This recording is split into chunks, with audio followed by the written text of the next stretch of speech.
नमस्कार विद्यार्थी मित्रांनो आणि पालकांनो, मी प्रदीप फुंदे स्वागत करतो तुमचं टेक एस्पायर युट्यूब चॅनल मध्ये। आता सर्वांचंच ठरलंय की इंजिनिअरिंग करायचंय, बरोबर।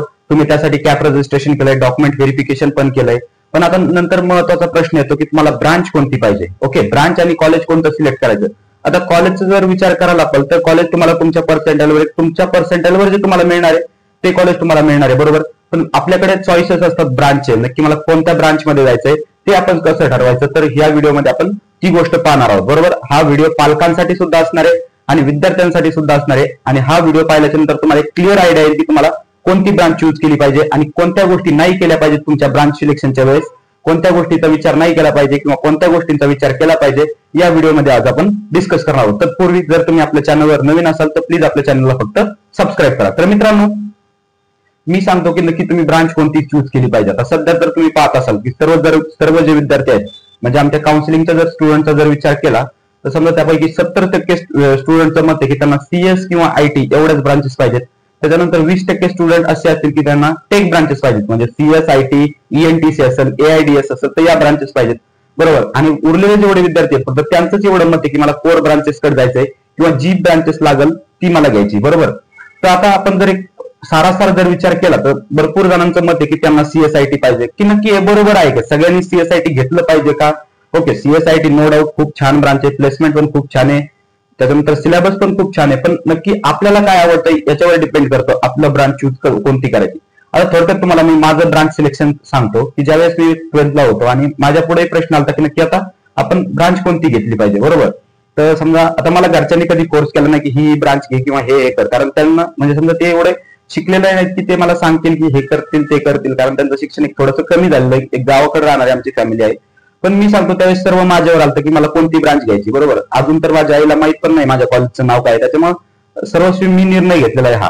पण आता झालं कसं, त्यावेळेस समजा माझी वैचारिक क्षमता एवढी नव्हती की मी माझा स्वतःचा निर्णय स्वतः घेईल, तर मी माझे समजा मोठे भाऊ बहीण असतील किंवा माझे शिक्षक असतील तर यांना विचारलं। आणि त्यावेळेस आमच्या वेळेस 2021 साली नवीन नवीन लॉकडाऊन संपलं होतं, म्हणजे थोडंसं संपायला चालतं, तर त्यावेळेस काय झालं की सीएसआयटीचा खूप ट्रेंड होता, म्हणजे आज जेवढा ट्रेंड आहे त्यापेक्षा काही पटीने जास्त ट्रेंड त्यावेळेस होता सीएसआयटीचा। तर मी सांगतो मला मेकॅनिकल इंजिनिअरिंग मध्ये खूप इंटरेस्ट होता, म्हणजे लहानपणापासून अक्षरशः लहानपणापासून की जे समजा गाड्या असतील, 4 व्हीलर असतील तर त्यातच आम्ही हे चाललोय, तर त्याच्यामुळे मला त्या गोष्टीचा खूप इंटरेस्ट होता आणि माझं ड्रीम पण होतं 10वी असताना 9वी पर्यंत असताना की मेकॅनिकल इंजिनिअरिंग घ्यायची। आता त्यावेळेस माहित नव्हतं की स्कोप म्हणजे काय असतो, प्लेसमेंट म्हणजे काय असतं, या गोष्टीची माहिती नव्हती, फक्त एक आपल्याला इंटरेस्ट आहे आणि आपल्याला मेकॅनिकल इंजिनिअरिंग करायचंय एवढं लक्षात होतं। पण नंतर ज्यावेळेस आम्ही 11वीला आलो, 12वीला आलो तर त्यावेळेस कळलं की बाबा सीएसआयटी, सॉफ्टवेअर अशा पण काही गोष्टी असतात की ज्याच्यामध्ये इंटरेस्ट तर नव्हता त्यावेळेस, पण आता सगळे जात आहेत आणि आपल्याकडे एवढं समजा हे पण नव्हतं कॉन्फिडन्स की बाबा सगळे ह्या ठिकाणी जात आहेत, एका साईडला जातात, मी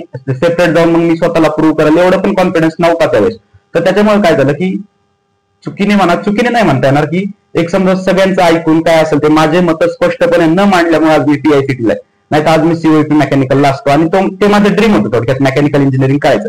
तर मी काय माझं या व्हिडिओत सांगण्याचं तात्पर्य एवढंच आहे की फक्त तुमची आवड फॉलो करा, बरोबर। नो डाऊट समजा मी पीआयसीटीला असेल काय जे समजा माझं अकॅडमिक्स पूर्ण केलं, आज मला समजा लास्ट इयरला 9.5 पॉइंटर आहे कॉम्प्युटर इंजिनिअरिंग मध्ये, त्याच्यातही काही प्रॉब्लेम नाही, मी समजा आवड निर्माण केली माझ्या स्वतःमध्ये, समजा मी केली। पण काही असे स्टुडंट असतील की ज्यांची आवड निर्माण होणार नाही, त्या गोष्टीचे त्यांना क्युरियस बसेल, तर त्याच्यामुळे मी काय सांगतो की आता विचार करा, त्यावेळेस आम्हाला जो गायडन्स नव्हता, गायडन्स नसल्यामुळे आम्ही स्वतःचे मत मांडू शकलो नाही, पण आता तुम्हाला गायडन्स आहेत, भरपूर साऱ्या गोष्टी अवेलेबल आहेत, तर तुम्ही एक सारासार विचार करा आणि मग ब्रांच चूज करा। तर आता आपण पाहू नक्की ब्रांचेस कोणकोणत्या चांगल्या आहेत तुमच्यासाठी। सर्वप्रथम आता इंटरेस्ट फाइंड कसा करायचा, तर इंटरेस्ट आपल्या डेलीच्या ऍक्टिव्हिटीवर किंवा समजा आपण जे बघतो जे वावरतो त्या गोष्टीवर आपल्याला इंटरेस्ट फाइंड करता येतो मित्रांनो। समजा आता काही विद्यार्थी म्हणतील की मला मेकॅनिकल मध्ये इंटरेस्ट आहे, मला सिव्हिल मध्ये इंटरेस्ट आहे, इलेक्ट्रिकल मध्ये इंटरेस्ट आहे, पण त्या ब्रांचेसला स्कोप नाही, असं होणार नाही। इंजिनिअरिंग मध्ये प्रत्येक ब्रांचला स्कोप आहे, तुम्ही प्रत्येक ब्रांच मध्ये एक उज्ज्वल भविष्य घडवू शकता या इंजिनिअरिंग मध्ये। त्याच्यामुळे असं तुम्ही कन्सिडर करू नका की समजा सीएसआयटी ब्रांच चांगली आहे, मला चांगली नोकरी मिळेल सीएसआयटी केल्यानंतर आणि मेकॅनिकल म्हणल्यावर मी बेरोजगार राहील, किंवा समजा आता तुम्ही जर सोशल मीडियावर पाहता मेकॅनिकल इंजिनिअरिंगचं हे असं तसं, तर त्या गोष्टीवर विश्वास तुम्ही ठेवू नका। तुम्हाला फक्त सर्वात पहिले आयडेंटिफाय करायचं की तुम्हाला काय आवडतं या गोष्टीवर। आता विषय कसा होतो की ज्यावेळेस समजा स्टुडंट एखादा असेल तो फर्स्ट इयरला जातो, आता ब्रांच कोणती असू दे कशी असू दे, फर्स्ट इयर मध्ये सर्व सिलेबस सेम असतो किंवा एकाच क्लासमध्ये सर्व मुलं बसतात, म्हणजे सीएसचे त्याच क्लासमध्ये असतात, तर काही कॉलेजचं सांगतो, माझ्या कॉलेजचं सांगतो, आणि ईएनटीसी असेल मेकॅनिकल असेल ते पण त्याच क्लासमध्ये बसतात।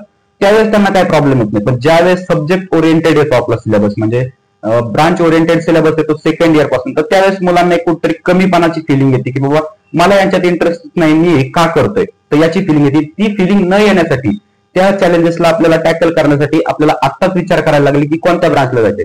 आता विषय कसा येतो की समजा पालक असतात, तर पालकाचे काही मित्र असतात किंवा ओळखीचे नातेवाईक असतात, तर माझा मुलगा CS करतोय, माझा मुलगा IT ला आहे, माझी मुलगी ENTC करते, AIDS करते, मग माझ्या मुलाने तेच केलं पाहिजे का? तर असा विषय नाही. तुम्हाला जे आवडतंय ते करा. हा व्हिडिओ या व्हिडिओमध्ये मी तुम्हाला एकच गोष्ट सांगणार आहे की तुम्हाला जे आवडतंय ते करा. म्हणजे कसं, आता तुम्ही 3 इडियट्स पिक्चर सगळ्यांनी पाहिला असेल की त्या 3 इडियट्स पिक्चरचं तात्पर्य काय आहे की जो तुमको अच्छा लगे वो करो, बरोबर.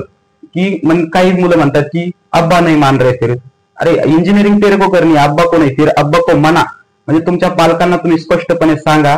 स्पष्टपणे सांगण्याचं म्हणजे काय की तुम्हाला त्यांना पटवून द्या की मला ह्या इंटरेस्ट नाही ह्या ब्रांचेस मध्ये, मला ह्या ब्रांचेस घ्यायच्यात, की मी याच्यात करिअर अशा पद्धतीने करिअर करू शकतो. आता ज्यावेळेस समजा आम्ही काउन्सिलिंग करतो, ज्यावेळेस आम्हाला पालकांचे मुलांचे डाऊट्स येतात, की त्यावेळेस पालकच फोनवर बोलतात, माझ्या मुलाचं असं, माझ्या मुलाला याच्यामध्ये इंटरेस्ट आहे, आम्हाला हे कॉलेज पाहिजे. आणि मुलगा का बोलत नाही? तुम्ही बोलते वा, तुम्ही सांगा तुमचे काय मतं असतील. कारण इंजिनिअरिंग 4 वर्ष ही तुम्हाला करायची, ना की तुमच्या घरच्यांना. तुमच्या घरच्यांचं काम काय फक्त तुम्हाला इंजिनिअरिंगला आणून घालणे, तुम्हाला काय लागत असतील ते पैसे पाणी, तुमच्या फीज, राहण्या खाण्याचा खर्च हे घरच्यांनी करायचंय. घरच्यांकडे एवढं काम आहे, पण शिकणं, त्या गोष्टीत इंटरेस्ट वाढवणं हे आपलं काम आहे, बरोबर. तर त्यासाठी तुम्हाला एक चांगली ब्रांच पाहिजे. तुमच्या याच्यानुसार तुम्हाला जी गोष्ट आवडते, बरोबर. आता आवड कशी निर्माण करायची किंवा कशी आयडेंटिफाय करायची हे तुम्हाला मी अगोदरच सांगितलेलं आहे, बरोबर. आता त्याच्यानंतर पुढचा प्रश्न येतो तो म्हणजे करिअरचा. आता करिअरवर डिपेंडंट पण राहावं लागतं आपल्याला, बरोबर. फक्त आवडच फॉलो करून आपल्याला हे करणं गरजेचं नाही. म्हणजे समजा आवड फॉलो करून काय करणार आहे, समजा करिअर कुठेतरी या गोष्टी येतातच की नाही. आता CSITचा जर आपण विचार केला तर ठीक आहे, तो एक खूप चांगला ऑप्शन आहे तुम्हाला. त्याच्यानंतर प्लेसमेंट ऑपॉर्च्युनिटी मिळतील, अजून 10 वर्षापर्यंत तुम्हाला त्याच्यामध्ये खूप प्लेसमेंट ऑपॉर्च्युनिटी मिळतील. पण त्याच्यानंतर कसं होईल की समजा आता तुम्ही पाहिलं असेल भरपूर कॉलेजेस इंटेक वाढवत आहेत. PICTने 2 नवीन ब्रांचेस चालू केल्यात, COEPने इंटेक वाढवलंय, VITने 5-6 त्यांचे काय असतील ते रोबोटिक्स नाही, AI with ML, cyber security यासारख्या भरपूर ब्रांचेस केल्यात. त्याच्यानंतर इंटेक पण वाढवतात. मग याचा दुष्परिणाम काय होणार आहे की ज्यावेळेस समजा तुम्ही ऍक्च्युअल तुमच्या करिअरच्या फेजला असणार आहे त्यावेळेस कॉम्पिटिशन खूप वाढणार आहे मित्रांनो. आणि सध्या जे हे युग आहे ते कॉम्पिटिशन आहे, त्या कॉम्पिटिशन मध्ये तुम्हाला टिकता आलं पाहिजे. त्यासाठी तुम्हाला हे 4 वर्ष प्रिपेअर करावं लागणार आहे. हे पहा मित्रांनो, जर तुम्ही मेकॅनिकल इंजिनिअरिंग घेत असाल, सिव्हिल इंजिनिअरिंग घेत असाल, इलेक्ट्रिकल इंजिनिअरिंग घेत असाल किंवा कोणतीही ब्रांच घेत असाल तर त्याच्यात तुमचं करिअर होऊ शकत नाही का? त्याच्यात तुमचं 100% करिअर होऊ शकतं जर तुमच्यात ते पोटेन्शियल असेल. आणि ते पोटेन्शियल डेव्हलप कधी होईल तर ज्या वेळेस तुम्ही आवडीच्या क्षेत्रात काम कराल त्याच वेळेस तुमच्यातलं पोटेन्शियल डेव्हलप होईल. आता मी एक एक्झाम्पल सांगतो. माझा एक मित्र होता, त्याला सिव्हिल इंजिनिअरिंग मध्ये खूप इंटरेस्ट होता. म्हणजे सध्या आता तो मित्र दुसऱ्या कॉलेजचा आहे, माझ्या कॉलेजचा नाही, पण माझा एक 12वी पासूनचा मित्र होता. त्याला सिव्हिल इंजिनिअरिंग मध्ये खूप इंटरेस्ट होता, पण घरच्याच्या प्रेशरमुळे किंवा समजा समाजात जे चाललंय CSITच्या ट्रेंडमुळे तोही एक कॉम्प्युटर इंजिनिअरिंगला आला. आणि कॉम्प्युटर इंजिनिअरिंगला येत असताना त्याला सेकंड इयर पासून त्याचे सब्जेक्ट बिलकुल आवडणार. म्हणजे अक्षरशः ते DSA असो, FDS असो, काय असो, AI असो, ML असो, त्याला ते बिलकुल आवडणार. त्याला त्याच्या सिव्हिल मध्ये इंटरेस्ट होता आणि त्याने ते पूर्ण केलं. नो डाऊट त्याने अकॅडमिक्स पूर्ण केलं, कारण पहिल्यापासून तो एक्सिलेंट होता, त्याने अकॅडमिक्स पूर्ण केलं. पण आताच्या घडीला तो काय करतोय, तो एक त्याचा समजा कोणाच तरी नातेवाईकाचं लायसन्स त्याच्यावरून कॉन्ट्रॅक्ट घेतोय. तर मित्रांनो, एक कॉम्प्युटर इंजिनिअरिंगचा माणूस जर सिव्हिलचं जर काम करत असेल तर हे का करतोय माणूस? कारण त्याची आवड अशी नाही की त्याला 9 to 5 जॉब करून कॉम्प्युटरच्या स्क्रीन पुढे बसणं ही त्याची आवड नव्हती. त्याची आवड होती त्याला फील्डवर काम करणं, ही त्याची आवड होती आणि तो आता पूर्ण त्याची करतोय. पण जर समजा तुम्ही विचार करा, ज्याने त्यांनी घेतानाच पहिले जर सिव्हिल ब्रांच घेतली असती, बरोबर, नो डाऊट त्याला सध्या ज्या कॉलेजमध्ये तो आहे त्याच्यापेक्षा चांगलं कॉलेज लागलं असतं, कारण कट ऑफ, बरोबर. आणि त्याच्यानंतर त्याने अजूनही ग्रो केलं असतं त्याच्या याच्यामध्ये, बरोबर. तर त्याच्यासाठी मी तुम्हाला या गोष्टीचा उद्देश येतोय, या व्हिडिओचा उद्देश तुम्हाला या व्हिडिओमधून हेच समजायचा मला प्रयत्न करायचा आहे की तुमच्या आवडीच्या क्षेत्रात जा, आवडीच्या क्षेत्रात करिअर बनवा, जेणेकरून तुम्ही खुश राहाल, जेणेकरून तुम्ही एक चांगलं उज्ज्वल भविष्य तुमच्या आवडीच्या क्षेत्रात घडवू शकता. याच्या व्यतिरिक्त मला या व्हिडिओमधून तुम्हाला काहीच सांगायचं. तर मित्रांनो, माझं पालकांना एक सांगणं असेल की बाबा तुमच्या मुलांवर तुम्ही प्रेशर देऊ नका, त्याची आवड जाणून घ्या. त्याच्यानंतर तुम्ही एकोप्याने काय असेल समंजसपणाने एक निर्णय घ्या, अप्रोप्रिएट ब्रांच तुम्ही ठरवा. त्याच्यानंतर कॉलेज ठरवायच्या वेळेस तर समजा आपली काउन्सिलिंग आहे, आपण तुमच्या पर्सेंटाईलवर तुम्हाला बेस्ट असं कॉलेज आपण मिळवून देणार आहोत. त्याचबरोबर काउन्सिलिंग एनरोलमेंटची फॉर्म आपल्या डिस्क्रिप्शन मध्ये आहे, तिथे तुम्ही जॉईन करू शकता. त्याचबरोबर आपल्या ऑफिशियल व्हॉट्सअप ग्रुपची लिंक ही डिस्क्रिप्शन मध्ये आहे, तिथे तुम्ही जॉईन करा. त्यासोबत तुम्हाला जर व्हिडिओ आवडला असेल तर आपल्या व्हिडिओला लाईक करा. त्याचबरोबर चॅनलवर नवीन असेल तर प्लीज फक्त चॅनलला सबस्क्राईब करा. भेटूया नेक्स्ट व्हिडिओमध्ये अशाच एका इन्फॉर्मेटिव्ह टॉपिक सोबत.